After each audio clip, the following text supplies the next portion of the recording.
నేను కాంప్లెక్స్ కూడా ఇక్కడే ఆఫీసులో 2 ఉన్నాయి మా షాపులు. అది ఎంత నష్టంలో ఉందంటే దాదాపు 80 కోట్ల నష్టంలో ఉంది. చేనేత కార్మికులకు కూడా అడ్వాన్స్ ఇవ్వలేని పరిస్థితి ఉంది. వాళ్ళ కుటుంబానికి దాదాపు 15 లక్షల కుటుంబాలకు కూడా డబ్బులు ఇవ్వలేని పరిస్థితి ఉన్నది. నేను దాన్ని కమిషనర్ గా అయ్యాను. అక్కడ వెళ్ళండి, ఈ రోజు మీరు కావాలంటే కాంప్లెక్స్ దానికి. నేను వెళ్ళిన 6 నెలల్లోనే 80 కోట్ల నష్టాన్ని లాభంగా మార్చి మీరు వీళ్ళు అడగండి. చేనేత కుటుంబాలకి అడ్వాన్స్ ఇచ్చి మళ్ళా వాళ్ళ ప్రైవేట్ వాళ్ళకి కూడా వాళ్ళ చేనేత వస్త్రాలు ఇవ్వకుండా మళ్ళా కాంప్లెక్స్ కి ఇచ్చి నేను దాన్ని లాభంలోకి తీసుకొచ్చిన ఆ సంతోషం నాకు ఈ రోజు కూడా ఉంది. ఈ రోజు మీరు వెళ్ళి మేనేజర్ని అడగండి. ఎందుకు ఈ 2 చెప్పానంటే నా గురించి మీకు అంతగా తెలియదు కనుక, ఈ ఒక గొప్ప అవకాశం నాకు కర్ణాకరణ ఇచ్చారు కనుక మీ అందరికీ చెప్తున్నాను. మనకి ఈ రోజు తిరుపతి ముఖ్యమైన సమస్యలు ఉన్నవి చాలా వరకు నాకు బాగా తెలుసు. కర్ణాకరణతో దాదాపు 14 నెలలు నాకు దొరికింది. సమస్యలు, ముఖ్యమైన సమస్యలు, తాగునీటి సమస్య ఉన్నది అందరికీ తెలుసు. అన్నగారికి నేను ప్రథమ సైనికుడిగా ఉండి ఆ త్రాగునీటి సమస్యను ఎంతవరకు శాశ్వతంగా సమస్య లేకుండా చేయాలో చాలా ప్లాన్లు ఇప్పటికే నాకు ఉన్నాయి. తప్పనిసరిగా అది తాగునీటి సమస్య పరిష్కారానికి తెలియజేస్తామని చెప్పి మీ అందరికీ నేను పొడుగుదలగానే ఉన్నదాన్ని ఎన్నో విధాలు మనం ఇంప్రూవ్ చేసుకోవడానికి అవకాశాలు ఉన్నాయి. తప్పనిసరిగా అది ఈ రోజు వచ్చే ఒకంత వీళ్ళని 2 అంతులు 3 అంతులు చేయడానికి చాలా అవకాశాలు ఉన్నాయి. తప్పనిసరిగా చేస్తాం. అలాగే గాలేరు నగర్ ప్రాజెక్టు అలా ఎన్నో విధాల వైఎస్ఆర్ గారు మనకి డబ్బులు ఇచ్చినా కూడా ఏ విధంగా పూర్తి చేయడానికి అవకాశాలు లేకున్నాయి. అది కూడా మనం పూర్తి చేస్తే, ఈ 2 కనుక మనం సరిగా పూర్తి చేస్తే చాలా వరకు తిరుపతి తాగునీటి సమస్య తీరడానికి అవకాశాలు ఉన్నాయి. అలాగే మరొకటి ముఖ్యమైన సమస్య ఏంటంటే చాలా మందికి ఉన్నా కూడా వాళ్ళకి పట్టాలు లేని పరిస్థితి చాలా వరకు ఉంది. కనుక శాసనసభ్యులు అందరూ కూడా నేను ఉండి నా 33 సంవత్సరాల అనుభవం కూడా దానికి ఉపయోగించి ఎంతవరకు పట్టా లేని వారికి 30 సంవత్సరాలు 40 సంవత్సరాలు ఉన్న వారికి ఏ విధంగా మనం పట్టాలు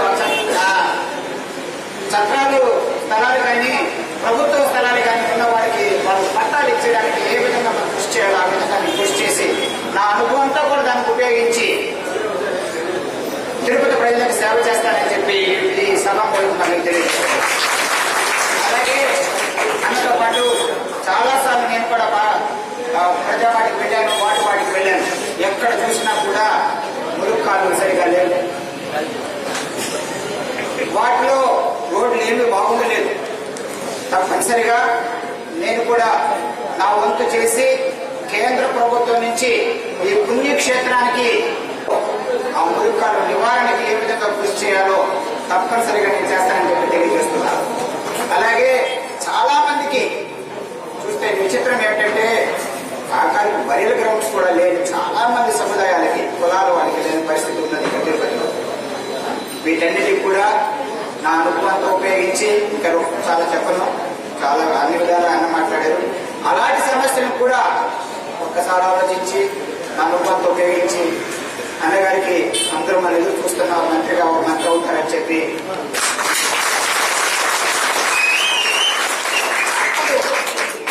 ఆ ద్వారా ప్రభుత్వ అధికారం ద్వారా మనం అన్ని మంచి పనులు చేసుకుని ఎంతవరకు మనం అభివృద్ధి చేసుకోవాలో అంతవరకు అభివృద్ధి చేసుకోవాలి. తర్వాత charity should begin at home. ఏదైనా సరే ముందు మన ఇల్లు సరి చేసుకుని బయటికి వెళ్ళాలి. మన ఇల్లు ఏమిటంటే ఇక్కడ చిన్న వైఎస్ఆర్ మీ బిడ్డలు మంచి చెడ్డలు ఎంతవరకు మేము చూడగలమో మీరు చేసిన సేవకు మళ్ళా మేము తిరిగి మీకు సేవ చేస్తామని చెప్పాలి.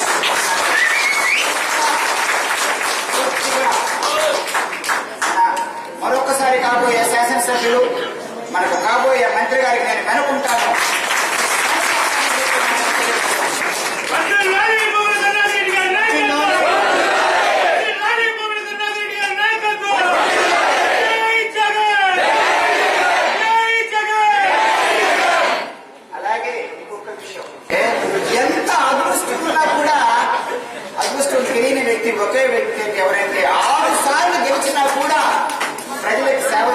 సేవ నోచుకొని ఒకే ఒక వ్యక్తి ఎవరంటే చింతామోహన్ రావు. ఎంత దురదృష్టం అంటే ప్రజల సేవ చేయడం ఎంత అదృష్టం. నేను 5.5 సంవత్సరాలు విడిచిపెట్టి ప్రజల సేవ దొరుకుద్దా అని చెప్పి వెతుక్కుంటూ వస్తే భగవంతుడు వచ్చి జగన్మోహన్ రెడ్డి గారిని కర్ణాటక గారిని నాకు చూపించాను. 30 సంవత్సరాలు ఎంపీగా ఉన్న వ్యక్తి ఏమీ చేయకుండా ఏకాగా అలా తిరుగుతుంటాడు, ఏదో ఒక మోసం చేస్తుంటాడు, ప్రజల్ని అబద్ధాలు చెప్తుంటాడు. 4.5 సంవత్సరాలు హాయిగా కూర్చుని వస్తానన్నా 4.5 సంవత్సరాలు హాయిగా కూర్చుంటాడు. ఆ చివరి 6 నెలలు ఎక్కడి నుంచి వస్తుందో ప్రేమ ఎవరికి తెలియదు. ఆ ఇల్లు ఇస్తాడంటాడు, ఆయన ఏ విధంగా ఇల్లు ఇస్తాడు. తర్వాత ఎప్పుడు చూసినా ఆ చివరిలో ఇస్తాడు. దేనికి ఇస్తాడు? కేవలం ఆ లైఫ్ ఇస్తాడు. ఆ లైఫ్ లో ఎన్నో లాభాలు ఉంటాయి కనుక ఆ విధంగా ఇస్తున్నాడు.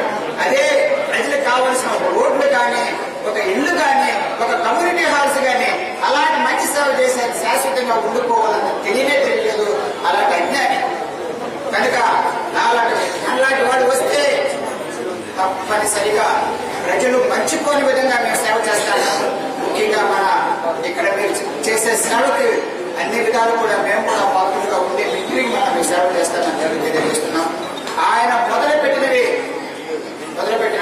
అప్పుడు నేను మాటికి నేను రైల్వే నుంచి నేషనల్ లెవెల్ తీసుకొస్తాను, అంతర్జాతీయ స్థాయిలో తీసుకొస్తానంటారు. అక్కడ ఉండి చూస్తే ఒక్కొక్కరు తీసిపోయింది. ఆ రోజు అన్నతో పాటు మనం వెళ్ళాము కోట్ల కోసం అని చెప్పి సామాన్య మనుషులు తెలియడానికి అన్నగారు ఏ విధంగా అప్పుడు సమైక్యాంధ్ర కొరకు పోరాడారో అప్పుడు వెళ్ళి చూస్తే అది చాలా క్లిక్కిరిసిపోయింది. సో అలాంటి దానికి ఏ విధంగా ఒక సమస్య పరిష్కరించాలో తప్పనిసరిగా మళ్ళా మా అనుభవంగా అన్నగారు ప్రజా అనుభవం 40 సంవత్సరాల రాజకీయ అనుభవం తిరుపతి గురించి క్షుణ్ణంగా తెలిసిన వ్యక్తి. దాన్ని కూడా ఒకసారి చూస్తాం తప్పనిసరిగా. అలాగే ఇలా ఏమేమైతే ఉండిపోయినాయో 10,000 ఇల్లు అలాగే ఉండిపోయి ఈ రోజు చూస్తే పందులు ఉన్నాయి. ఆ విధంగా ఆ రోజు నాకు తెలియని రోజుల్లో అన్నగారు వచ్చి మన శాసనసభ్యులు వచ్చి మీరు ఒకసారి వెళ్ళి రమ్మంటే మీరు ఫోటోలు తీసుకొస్తారు. పందులు ఉన్నాయి మన ప్రాంతం కాకపోయినా కూడా అది మన జిల్లాకు చెందింది కనుక అలాంటికి తప్పనిసరిగా అధికారులకు చెప్పి అలాంటివి కూడా మనం పూర్తి చేసి ప్రజలకు అన్ని విధాలా సేవ చేస్తాము. మరొకటి ఏంటంటే అన్నగారు మన దళపతి కరుణాకర్ రెడ్డి గారు గత 3 సంవత్సరాలుగా రాష్ట్రంలోనే ఒక ఆదర్శంగా శాసనసభ్యులుగా ఉండడం మాత్రమే కాకుండా పార్టీని కూడా ఏకబిందుపై తీసుకెళ్తున్నారు. ఈ విధంగా మనందరం ఒక కుటుంబంలో ఉన్నామంటే నాకంతా మన కరుణాకర్ రెడ్డి గారిని అది అని చెప్పి అన్న మీరు ఏమైనా నిర్ణయం తీసుకుంటే నేను కూడా ఒక ప్రథమ సైనికుడిగా ఉండి పార్టీ ఏ విధంగా ముందుకు పెట్టాల్సి ఏంటంటే సరే good beginning is half done.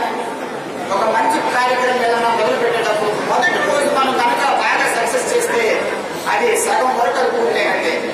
ఎందుకంటే జగన్మోహన్ రెడ్డి గారు వస్తున్నారు.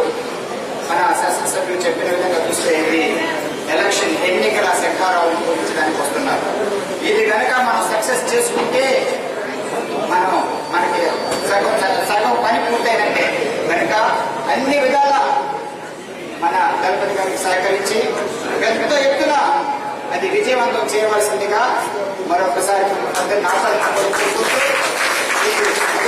కూడా ఎన్నో విధాలుగా నన్ను ప్రోత్సహిస్తున్న కరుణాకర్ రెడ్డి గారికి మరొకసారి మనస్ఫూర్తిగా